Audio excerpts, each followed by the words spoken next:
Hello friends, कैसे हैं। आशा करती हूँ कि आप सभी लोग स्वस्थ और खुशहाल होंगे। आज हम इस वीडियो में कोरिलेशन मेथड को जानेंगे। तो बिना टाइम वेस्ट किए चलिए स्टार्ट करते हैं अपना ये वीडियो। कोरिलेशन मेथड में हम किन्हीं दो वेरिएबल्स के बीच में होने वाले संबंधों का पता लगाते हैं। इसके साथ ही एक वेरिएबल में अगर कोई चेंजेस आ रहे हैं तो उसका दूसरे वेरिएबल पे क्या असर होगा ये भी हम पता कर सकते हैं, जिसकी सहायता से हम उन वेरिएबल्स के रिलेशनशिप की प्रिडिक्शन कर सकते हैं कि वो किस तरह से भविष्य में एक दूसरे से एसोसिएट करेंगे। इस तरह से हम देखें तो कोरिलेशन जो मेथड है उसमें हम दो वेरिएबल के बीच के एसोसिएशन का मेजरमेंट करते हैं।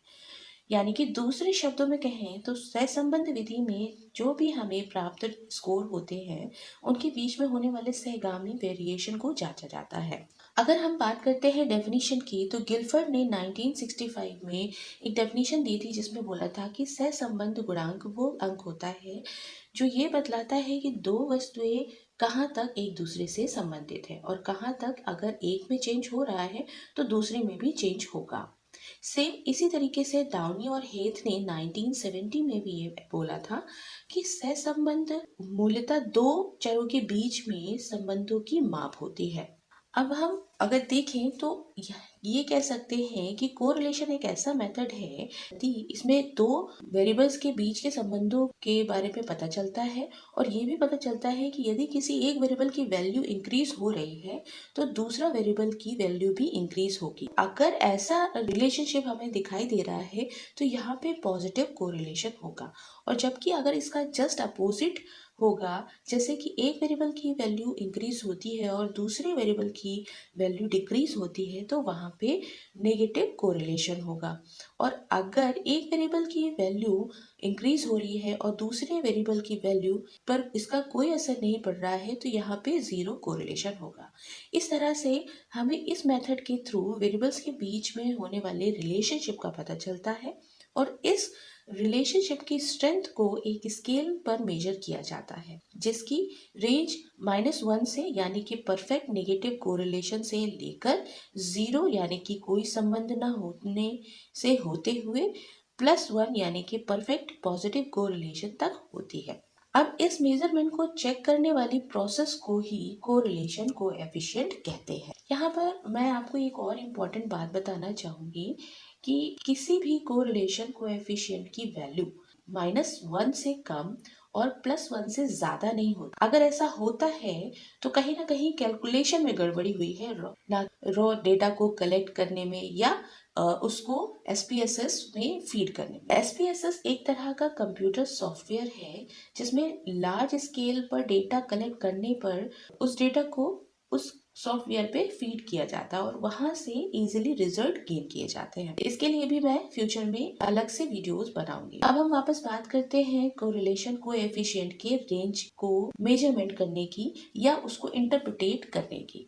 तो इसे इंटरप्रिटेट कैसे करते हैं, इसमें जो भी वैल्यू आती है वो हम जानते हैं -1 से +1 तक होती है जिसमें 0 इंक्लूड होता है। यानी कि +-1 से अगर ±0.9 तक कोई वैल्यू आती है तो इसे परफेक्ट पॉजिटिव या नेगेटिव कोरिलेशन कहा जाता है। इसी के तरह ±0.8 से लेकर ±0.7 तक अगर वैल्यू आती है तो स्ट्रॉन्ग कोरिलेशन इसे बोला जाता है। ±0.6 से लेकर ±0.5 तक अगर वैल्यू आती है तो इसे मॉडरेट कोरिलेशन माना जाता है, और अगर ±0.4 से लेकर ±0.2 तक वैल्यू आती है तो इसे वीक पॉजिटिव या नेगेटिव कोरिलेशन बोला जाता है। अब बिलो ±0.2 से अगर वैल्यू आती है जिसमें कि 0 इंक्लूड है तो यहाँ पे नो रिलेशनशिप कहा जाता है। यहाँ पे एक बात और ध्यान देने वाली है कि पॉजिटिव साइन या नेगेटिव साइन तो सिर्फ नेचर ऑफ रिलेशनशिप को शो कर रहा है, ना कि और किसी को डिफाइन कर रहा है। अब इस वैल्यूज को जो हमें पता चली है इसे स्ट्रेंथ ऑफ कोरिलेशन कहते हैं, जिससे कि स्ट्रेंथ ऑफ कोरिलेशन को स्कैटरग्राम के थ्रू शो किया जाता है।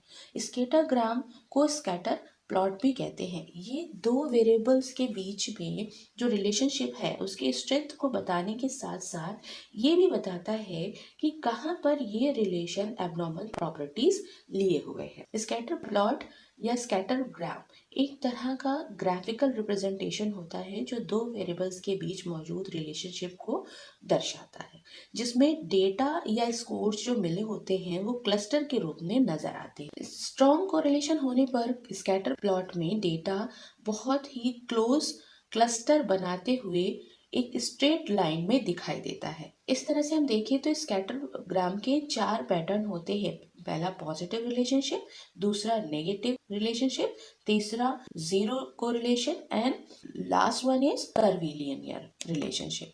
और अगर हम टाइप ऑफ कोरिलेशन मेथड की बात करें तो इसमें हम देख सकते हैं इसको दो बेसिकली क्राइटेरिया में डिफाइन किया गया है। पहला होता है क्वालिटेटिव और दूसरा है क्वांटिटेटिव। क्वालिटेटिव को दो पार्ट्स में डिवाइड किया गया है, जिसमें लीनियर कोरिलेशन और दूसरा है कर्वीलिनियर कोरिलेशन। और जो क्वांटिटेटिव है इसमें positive correlation, negative correlation and zero correlation है। अब हम बात करते हैं इसके दोनों ही टाइप्स की, यानी कि क्वालिटेटिव एंड क्वांटिटेटिव।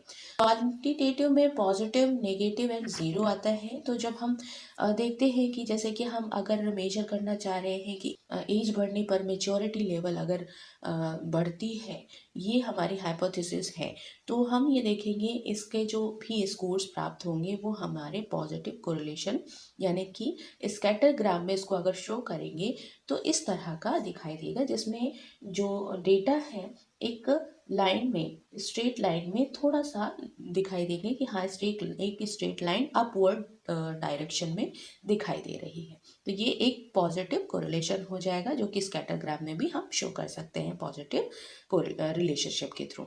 अब दूसरा आता है नेगेटिव।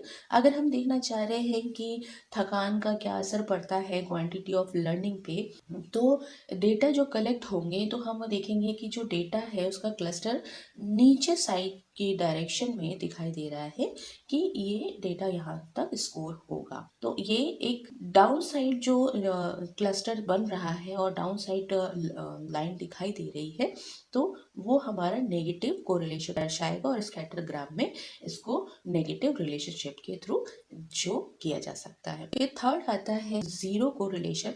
तो जीरो कोरिलेशन में हम ये देखते हैं कि एक वेरिएबल की वैल्यू में अगर इंक्रीजिंग हो रही है तो दूसरे वेरिएबल में कोई भी इसका असर नहीं पड़ेगा।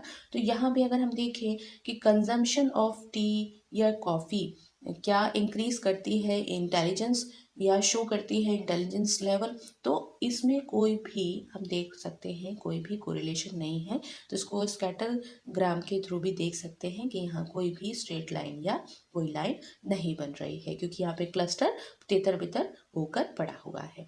अब हम बात करते हैं क्वालिटेटिव की, जिसमें कि हम लीनियर की बात कर रहे थे, तो हमारा पॉजिटिव कोरिलेशन वहाँ पे शो होता है। कर्वीलिनियर कोरिलेशन में हम ये देखते हैं कि एक वेरिएबल की वैल्यू जो है वो बढ़ रही है तो दूसरे वेरिएबल की भी साथ में बढ़ेगी, बट कुछ समय बाद उसकी डिक्रीज होने लगेगी। या इसका जस्ट अपोजिट होगा कि एक वेरिएबल की वैल्यू घट रही है तो दूसरे वेरिएबल की वैल्यू बढ़ेगी और कुछ समय बाद वो अगेन घटने लगेगी। तो इस तरीके से हम देखते हैं कर्व बन जाता है, इसीलिए इसे कर्वीलिनियर कोरिलेशन कहते हैं। इसको स्कैटरग्राम के थ्रू हम ये देख सकते हैं कि डिमांड एंड प्राइस का जो ग्राफ बनता है स्कैटरग्राम में, तो हम देख सकते हैं कि अगर प्राइस हाई है तो डिमांड कम होगा और अगर डिमांड बढ़ जाता है तो प्राइस भी बढ़ जाता है। सेकेंड ऑप्शन में भी हम देख सकते हैं कि प्राइस एंड सप्लाई के रिलेशनशिप को समझ सकते हैं।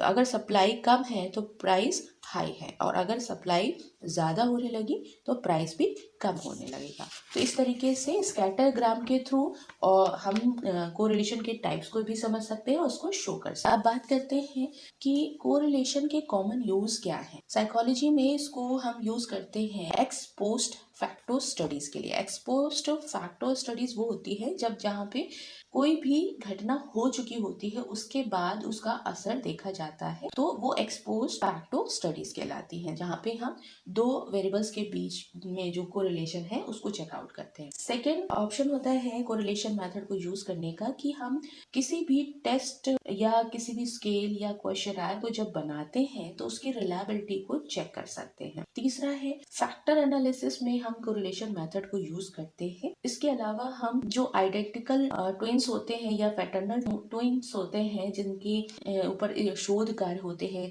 कि कैसे वो डिफर करते हैं एक दूसरे से, तो ट्विन्स स्टडी में भी हम उसको यूज करते हैं। नेक्स्ट है कि हम कोरिलेशन मेथड को मल्टीपल रिग्रेशन में भी यूज करते हैं, जहाँ पे हम देखते हैं कि बहुत सारे कोरिलेशन यूज हो रहे होते हैं as a predictor of the target variable.